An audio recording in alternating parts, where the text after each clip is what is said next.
Some of us like to follow the news and stay abreast of events. While this sounds easy, the journalists bringing us the news are sometimes soft targets by parties aggrieved by their stories. There are reported cases of attacks, harassment, cyberbullying, and even threats to their lives. Media Rights Agenda, an organization defending freedom of expression in Nigeria, says between 1986 and today, no fewer than 26 journalists have been killed in Nigeria. But this isn't just a Nigerian problem, it's global. It is in recognition of this that the United Nations dedicates November 2nd to the International Day to End Impunity for crimes against journalists. In this report, Just Nigeria's Vivian Oguche speaks to some journalists to get a first-hand account of their reality and the need to create an enabling work environment for journalists in Nigeria. Her life flashed before her eyes. He had a machete over my head and I was practically begging this guy for my life. He was incarcerated for standing up for a journalist. The chief judge of Akwa Ibom State sent me to prison for a month on the basis that I had objected to the decision of the chief judge to expel a reporter with premium times from the court. He was hunted down for telling the truth. I had to go underground and for like 5 days I was in the dungeon before I finally escaped from Lokoja to Ibadan. Newsmen and women becoming the news themselves. Their stories highlighting just how endangered journalists can be in Nigeria.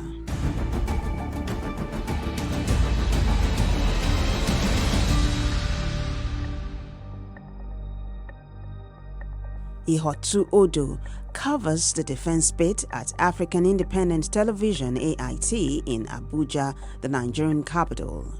She was caught in the crossfire while covering the Jangabe kidnapping in northwestern Nigeria's Zamfara state in 2021.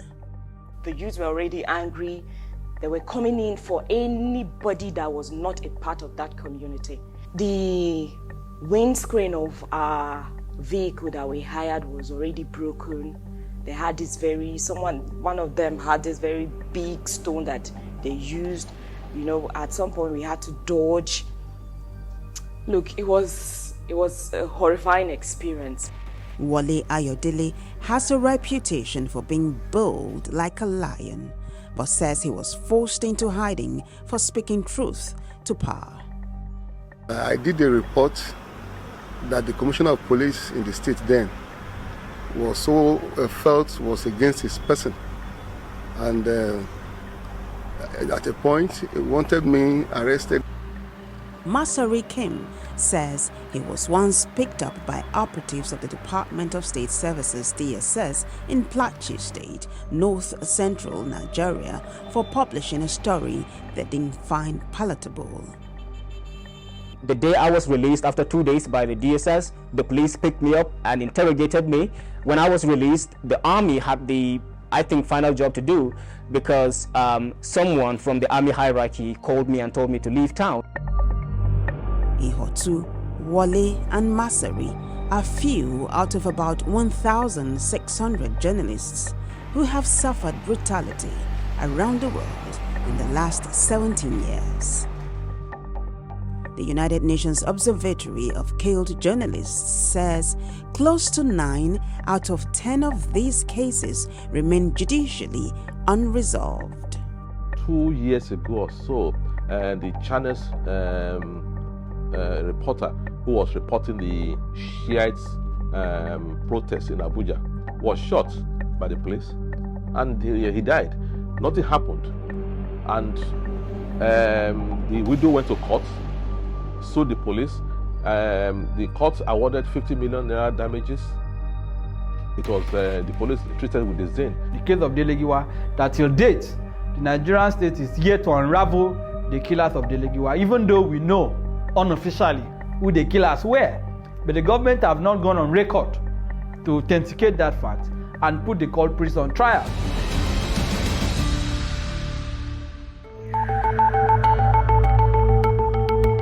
Impunity for crimes against journalists ranges from fisticuffs to online bullying. So impunity against journalists essentially entails a situation where journalists and media practitioners are subjected to inhuman, degrading treatment or unjust incarceration in the course of carrying out their responsibilities. And we have online attacks, virtual attacks, digital attacks in the digital space of journalists. So I'll return to the last elections, which again, I'd underscore the fact that during those times of political tension, attacks on journalists increased.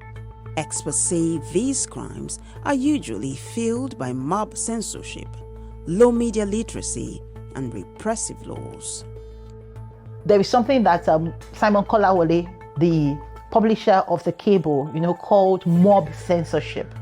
A case where you are a media organization, you put out something that is factual, but because the mob disagrees with you, they decide to come against you just because they disagree with you, not because it is not the fact. So you see a situation where a reporter makes a report that is unfavorable to a politician or a government, and then influencers or people online are galvanized to begin to post the photograph of a journalist, their family members or their addresses or personal data, and then people begin to attack them. Adeleye Ajayi is chairman of Nigerian Union of Journalists, Lagos State Council. He says these crimes must not be condoned in order to preserve the constitutional role of journalists. When you say the executive, the legislature, the judiciary, then comes journalists, the media. So the media must be allowed to stay at that top, to perform their roles and be given that due respect. Because essentially, journalists have a constitutional obligation to hold the government accountable. And that obligation cannot be performed in an atmosphere of impunity, in an atmosphere of lawlessness, in an atmosphere of illegal arrest and detention. For Ihotu, delivering a good story is rewarding. However, the price is sometimes costly.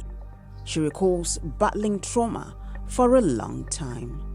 At that point, I was at the mercy of some boy who doesn't even know the value of what I am doing, who doesn't even understand what I am doing. And all I could do at that point was just beg. So it was fear, it was anxiety. Know how to handle the issue of trauma and then seek for help at the appropriate time. So what we are working towards finally is to have Journalism Trauma Center in Nigeria. It will help us to build capacity of journalism about trauma, journalism trauma education. These experts say the tide can only turn if every member of society understand the role they each play and respect the rights of others to exist. We need the government to actually give undertaking. Yes, undertaking that look, we will respect press freedom, we will not be involved in impunity against and dehumanization of journalists. We believe that government is supposed to be more intentional. If you cite the last elections, for instance, the issue of safety of journalists was discussed mostly by non-governmental organizations and media organizations themselves. However, that intentionality is not coming from the government end of things. It is assumed that there is safety. That's why it is good to be insured.